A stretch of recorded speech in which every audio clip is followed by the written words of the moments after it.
Transilvania, 1694, era común. La lluvia caía sobre la montaña. Los relámpagos iluminaban la noche, pero su fugaz luminosidad se diluía en la negrura. Los viajeros, empapados hasta los huesos, se detuvieron en lo alto de la colina que acababan de conquistar y atisbaron una cabaña perdida en medio de la nada, en cuyo interior se evidenciaba presencia humana. Sonriendo, el hombre avanzó hacia la cabaña, mientras la niña, desvalida, intentaba alcanzar su paso. Estaba mojada, pero no gemía ni siquiera balbuceaba. Sus pasos eran resueltos, aunque cortos, sus ademanes decididos, aunque torpes, mientras el hombre se doblaba sobre sí mismo a cada instante y por momentos la tos amenazaba con desmoronar. Ambos alcanzaron la puerta de la cabaña. La lluvia arreciaba y el viento doblaba las copas de los árboles, pero la niña se aferró con fuerza a la pierna masculina, mientras él golpeaba la puerta con desesperación. Nadie contestaba. «Abrid, os lo suplico», exclamó el hombre con voz ronca. «Nos morimos de frío, por piedad». No hubo respuesta.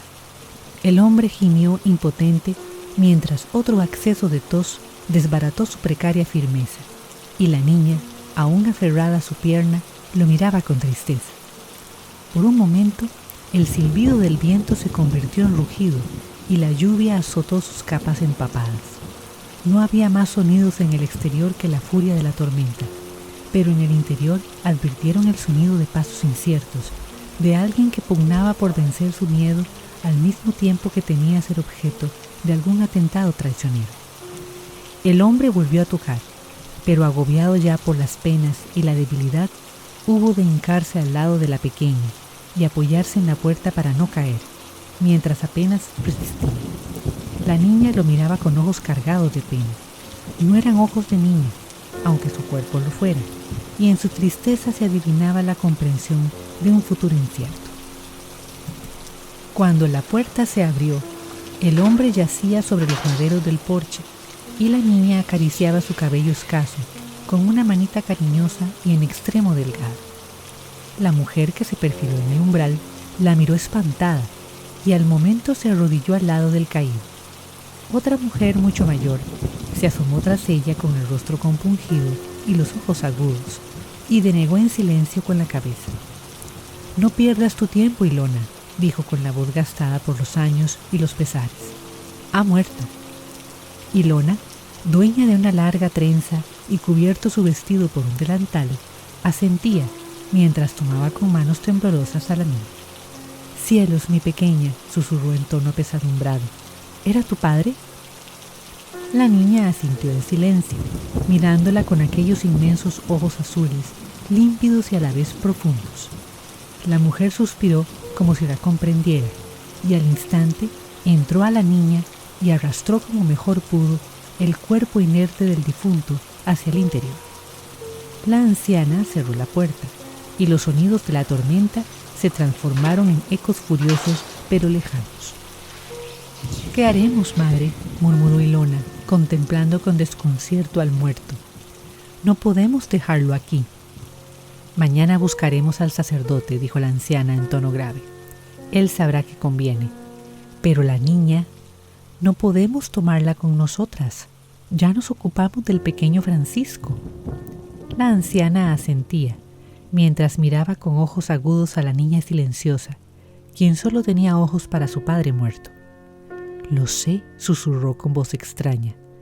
«Francisco no pasará de esta noche, como te dije, y ya hemos de arrostrar por ello la cólera del Señor. Pero ahora la providencia nos regala un nuevo Francisco y nos permite salvar nuestra piel a la vez que salvamos a esta niña del desamparo». Ilona la miró con sorpresa, pero al instante asintió. Miraba ahora a la pequeña con otros ojos, y al momento sintió que su futuro se aclaraba y que el Señor tendría a su heredero después de todo. Eckernförde, 1784, era común. La noche había caído sobre la residencia del príncipe Carlos, y sus sirvientes aguardaban a que éste regresara a sus habitaciones para entregarse al descanso. Pero él tenía otro destino, mientras caminaba con pasos apurados por la calzada que separaba su residencia de la casita del jardín, donde encontró a Francisco dispuesto a realizar su último experimento. Era aquella la habitación más recogida del castillo y estaba decorada con el gusto de un caballero de mundo como era Francisco. Carlos no reprochaba su afición adicional por libros raros y artefactos traídos de los más oscuros rincones del mundo, siempre que no los mostrara en público o hablara de ello con las damas de la corte. Pero Francisco era también el alma de la discreción, y en medio de sus tesoros solía sentirse bien. Aquella noche, sin embargo, sus planes estaban lejos de ser apacibles. Se proponía realizar un experimento extremo y Carlos temía los resultados. Al entrar a la habitación, su sorpresa fue aún mayor. Francisco había colocado en medio una caja larga, en forma de ataúd, donde ya se introducía, vestido con extraños ropajes de evocación egipcia, mientras murmuraba extrañas frases. «¿Qué haces?», exclamó el príncipe azorado, corriendo hacia él. «¿Estás loco? ¿Crees que estoy dispuesto a secundar planes tan macabros? No es macabro lo que no puede terminar en dolor, sufrimiento o muerte», le dijo Francisco, con aquella voz serena que tanto agradaba a unos y molestaba a otros. Sus grandes ojos azules brillaban con la luz de la inteligencia, mientras su cabello castaño caía desordenado en torno a su rostro lozano. «Debo continuar con la búsqueda que emprendí. Hace tiempo, cuando tú ni siquiera eras la sombra de un hombre por nacer, lo intenté por primera vez y solo obtuve una prolongación artificial de mi vida. Quise intentarlo de nuevo, pero lo retrasé por consideración a ti. Ahora es el momento. Recorreré este camino otra vez. Te ruego cumplas con mi voluntad y anuncies al mundo que me has visto fallecer». Carlos se estremeció. La habitación estaba sumida en la penumbra. Unas velas apenas iluminaban el ataúd y sus manos temblaban al darse cuenta de que Francisco ya ocupaba la caja y colocaba sus manos cruzadas sobre su pecho.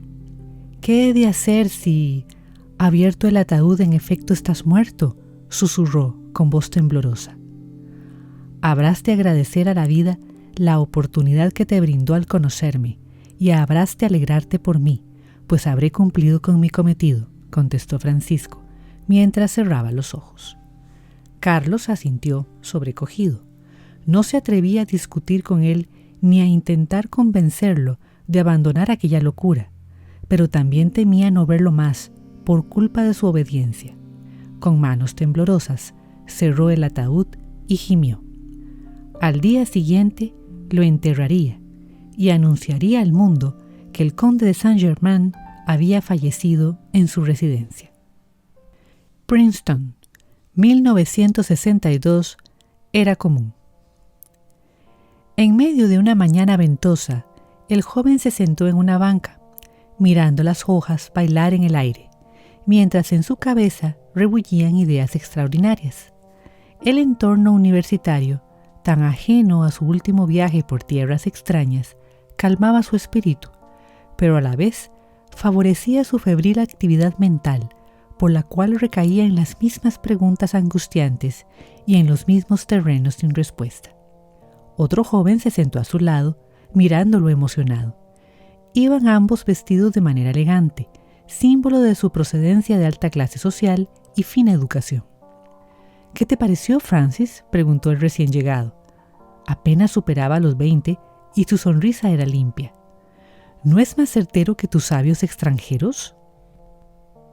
El joven sentado en la banca lo miró con sus enormes ojos azules cargados de misterios y sonrió a medias.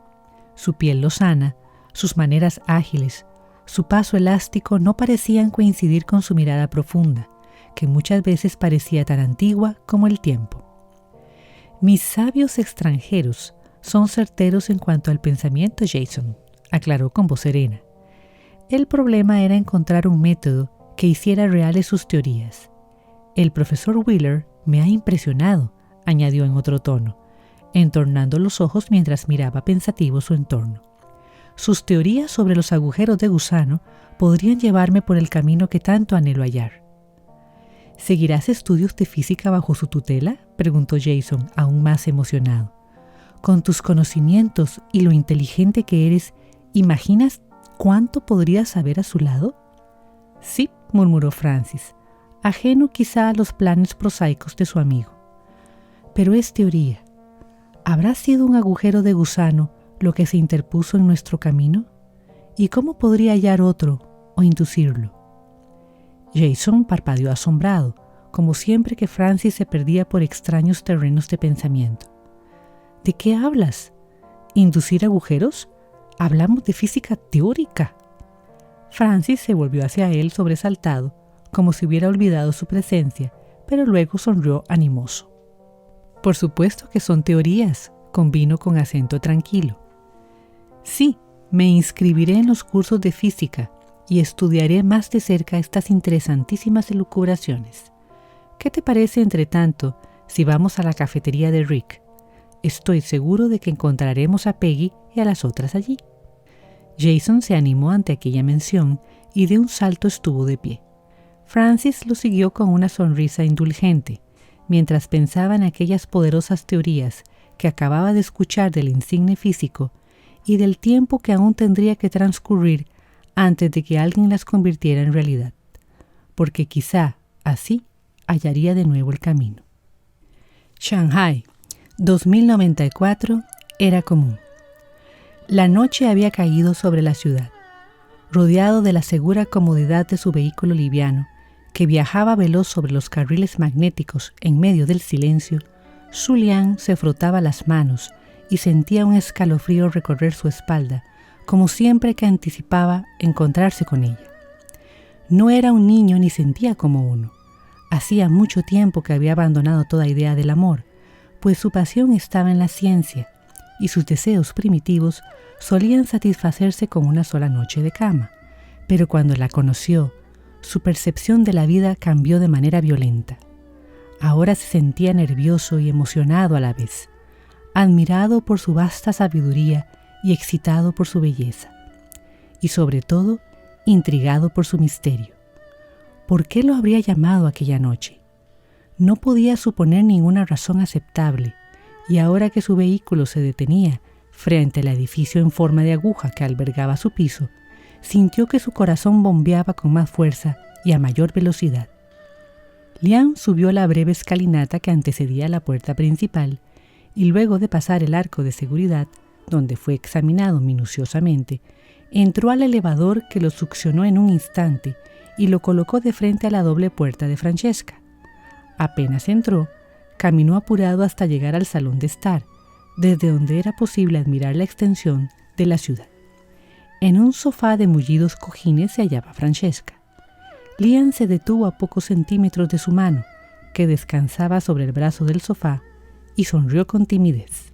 «Vaya, Liang, eres puntual», exclamó ella con voz sensual y sonrisa enigmática, mientras se levantaba de su asiento con un sutil movimiento felino y se acercaba a él para estampar un beso discreto en su mejilla.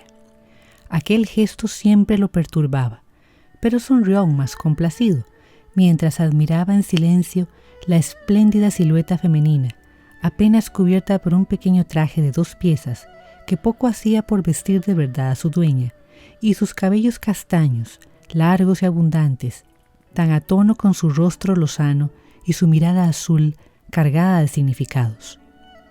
«La puntualidad es una virtud», dijo en voz baja, con deseos de poseerla allí mismo, más que de hablar, pero sin atreverse a mover un dedo que ella no hubiera alentado primero. «Y la discreción también, amigo mío», dijo ella sonriente. Era obvio que dominaba la situación y que era consciente del impacto causado sobre su interlocutor, pero en aquel momento algo más grande que sus usuales juegos de dominio parecía predominar en su mente. «Ha llegado la hora en que la discreción me brinde sus frutos». Liang la miró asombrado, mientras ella caminaba hacia el fondo de la habitación, donde otra puerta permanecía cerrada. Nunca la había visto abierta, y cada vez que le había preguntado a dónde dirigía, ella le había contestado con un escueto «a ninguna parte». Ahora, sin embargo, La joven la abrió con un movimiento resuelto. La hoja se deslizó sobre sus canales y dejó al descubierto una habitación de gran tamaño con una curiosa caja en el centro. Parecía un ataúd, pero Liam la identificó al instante como un inductor de sueño, popular aparato para hacer dormir y soñar a los insomnes. ¿Y esto?, preguntó él, empezando a preocuparse por la estabilidad mental de Francesca. ¿Dormiremos en un inductor? No sabía que tuvieras problemas para dormir. No tengo ese tipo de problemas, dijo ella sin inmutarse, mientras encendía la máquina y abría la tapa. Lo he adaptado para que simule las condiciones que tú sueles tener en tu laboratorio. Es un inductor de agujeros de gusano. Liam se echó a reír. Aquella caja provista de un acolchado interno y una pantalla de cristal en la parte superior de la tapa.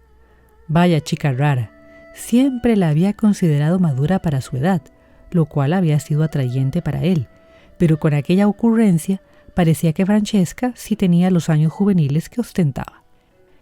La inducción de agujeros de gusano no es un juego, Frank, dijo en tono paternal. No por casualidad se acercaba a los 50 y tenía más de 25 años de experiencia en el laboratorio. Ni debe hacerse en la habitación de un piso cualquiera. Francesca sonrió con ironía, mientras en sus ojos azules relucía una luz tan antigua como las montañas. Este no es un piso cualquiera, mi querido Liam, ni este artefacto es una simpleza. En realidad lo he adaptado a tu tecnología. Con un movimiento resuelto, encendió la cámara, y una luz azulada se encendió en el interior, tan tenue como los reflejos de luz en sus ojos. Luego, encendió la pantalla en la caja y se volvió hacia él con la expresión seria. Solo deseo que verifiques desde fuera el nivel de energía que la caja va a producir durante el proceso, dijo despacio. Liam estaba espantado. ¿De qué proceso me hablas? ¿Estás loca? Francesca suspiró con cansancio. Sin responder, cerró la puerta de la habitación y encendió las luces. No había misterio ahora, ni extrañas sugerencias, solo un laboratorio sencillo, donde un ordenador se había encendido frente a los ojos atónitos de Liam y la caja del centro seguía brillando con sus azules atenuados. Hace mucho tiempo, un sabio de nombre Abbasi quiso vencer a la muerte, dijo la joven entonces, mientras rozaba con sus dedos los iconos que aparecían en la pantalla táctil del ordenador y una serie de datos aparecían desplegados frente a ellos. Separando al cuerpo de su conciencia, logró hacer que ésta viajara más allá de su límite espacial y se adentrara en un viaje temporal hasta ocupar otros cuerpos en otros espacios y otros tiempos. El periplo que cumplió lo llevó desde Amenti hasta Sumeria y desde Judea hasta el Ganges. Para él fue la vida, pero para su esposa Aquila fue el abandono.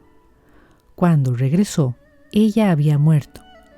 Naila, su hija mayor, lloraba sobre su tumba, mientras Sara, su hija menor, permanecía en silencio a su lado, con el rostro marcado por la confusión y la tristeza. En su desesperación, Abbasi destruyó sus viejos papiros, dispuesto a no emprender otro viaje similar, pero cuando se dio cuenta de lo que había hecho, notó que su cuerpo se deterioraba más rápido de lo que podía controlar o prever. Liam parpadeaba asombrado, mientras Francesca se acercaba a la caja y se introducía en ella con la expresión seria. Asustado, recuperó el afán de encontrar el camino de la inmortalidad y enseñó a Naila a separar cuerpo y conciencia, continuó la joven hablando en tono neutro. Naila viajó por caminos desolados de extraños giros temporales, pero no logró el cometido. Cuando su padre abrió la puerta de su cámara, ella había muerto también, sin esperanza de retorno. No habrá muerto, dijo Abbasi, desolado, incapaz de aceptar aquel desenlace para Naila. Solo su cuerpo murió, pero estoy seguro de que su espíritu aún camina por los senderos del espacio-tiempo. Y decidió seguirla, para hallarla en otro cuerpo, en otro tiempo. Abbasi viajó otra vez junto con la pequeña Sara, niña de 3 años, que no entendía cuánto ocurría y mucho temía por su padre y por ella misma. En el viaje, el sabio logró atravesar una edad y otra, y un país y otro, pero algo había olvidado, algo oculto en los papiros destruidos, y en un nuevo giro de su viaje, erró la ruta y regresó al punto de partida, donde tanto él como Sara regresaron a sus cuerpos originales. Ella, pese a haber crecido hasta hacerse mujer durante el viaje, ahora era de nuevo una niña, pero con la conciencia de una adulta. Rabioso, Abbasi consultó las pocas fuentes que aún poseía, pues debía saber por qué había fallado. Construyó otra cámara, que ayudaría a preservar el cuerpo y hacer viajar a la conciencia hasta que ésta encontrara otro cuerpo en otro tiempo-espacio y permitiera al original fallecer en su lecho. Entonces Abbasi reemprendió el viaje y volvió a llevar a Sara. Y falló de nuevo, pues esta vez sus cuerpos no permanecieron en su lugar, sino que viajaron junto con sus conciencias y arribaron a un tiempo lejano, cuando el mundo había cambiado tan profundamente que poco de lo que hallaron parecía familiar. Abbasi estaba muy enfermo y murió intentando buscar un refugio para Sara. Ella quedó sola, a merced de lo desconocido, con 3 años en su cuerpo y 30 en su conciencia. Estaba sola y como niña no podía sobrevivir. Sin embargo, por un accidente del destino, le fue asignado nombre, ropas y privilegios de varón. Siendo mujer, fue llamada Francisco y vestida como conde. Así logró viajar por el mundo, indagando aquello que su conciencia, más vieja que ella misma, intentaba descubrir, encontrar el camino de su padre. Cuando su cuerpo cumplía 25 años de edad, pero su conciencia ya arrastraba 30 más, Sara, bajo el nombre de Francisco, ocupó la cámara de viaje y separó su espíritu otra vez e intentó alcanzar el tiempo que le correspondía. Pero falló en sus cálculos y regresó antes de haber siquiera vislumbrado el camino que ansiaba encontrar. Y he aquí que su cuerpo, separado así de su conciencia, había sobrevivido rodeado de energía. El tiempo mismo se detuvo en él, dejó de envejecer. Mientras la conciencia avanzaba en su viaje temporal, el cuerpo permanecía inalterado, en una extraña combinación de circunstancias que jamás pudo ni el sabio ni la hija prever. Siguió asumiendo su rol de hombre, de viajero y de explorador. Vivió todo cuanto la vida quiso darle, y temió por aquello que amaba y perdía. Se hizo famosa, influyente. Fue conocida como conde y marqués, y príncipe. Saint-Germain fue uno de sus más celebradas identidades, pero cansada de tanto fingir y tanto buscar, al cabo de una centuria de vida consciente, volvió a intentar el viaje con algunas modificaciones. Fue un nuevo fracaso. Pese a haber declarado muerto al conde, Sara viva estaba, y viva continuó indagando. En este tiempo me desprendí de mis ropas y nombre de varón y he vuelto a ser mujer. No hubo mejor época para hacerlo que el siglo presente que a punto está de acabarse, ni hubo mayor esperanza para mí que estas teorías nuevas, confirmadas a través del trabajo de tantos científicos. Si un agujero de gusano no puede regresarme al camino prometido, no hay ya nada que pueda hacerlo. Lian temblaba, asombrado, mientras contemplaba a la joven yaciendo dentro de aquella cámara, demasiado parecida a un ataúd para agradarle. Algo en su interior le decía que ella hablaba con la verdad y que la historia que acababa de contarle era tan cierta como su propia existencia. «¿Qué pretendes que haga yo?», susurró al borde del terror. Francesca lo miró con sus insondables ojos azules y sonrió. «Revisa el nivel de energía de la cámara para que se produzca la inducción de un agujero de gusano dentro de ella», dijo con calma. «Cuando se haya producido, aguarda un instante, el mismo en que una mariposa logra un aleteo, y apágalo». «Fran, un agujero de gusano es tan pequeño, no puedes ni siquiera soñar en pasar por uno». «Yo no», dijo ella con una sonrisa indulgente mientras cerraba sus ojos. «Mi conciencia ocupa menos espacio aún que una partícula, querido Lian. ¿Y qué he de hacer si abro la tapa y descubro que...?» Lian se estremecía, aterido de horror. La joven emitió un suspiro y sonrió. «¿Que estoy muerta?», preguntó en tono normal. Nada, me enterrarás y cumplirás con tus ceremonias. Quizá pudieras afirmar que esta vez el conde de Saint-Germain ha fallecido de verdad. Y sonrió con desdén. Quizá puedas añadir que era mujer y no hombre, que era ignorante y no sabio, que era viejo y no joven, y que no tenía la menor inclinación por la política en realidad. Liam parpadeó aturdido, pero luego, cumpliendo con el deseo de aquella mujer por quien sentía tanta fascinación, cerró la tapa de la caja y se acercó al ordenador. La cámara se rodeó de una luz azulada por unos minutos y luego se sumió en el silencio absoluto.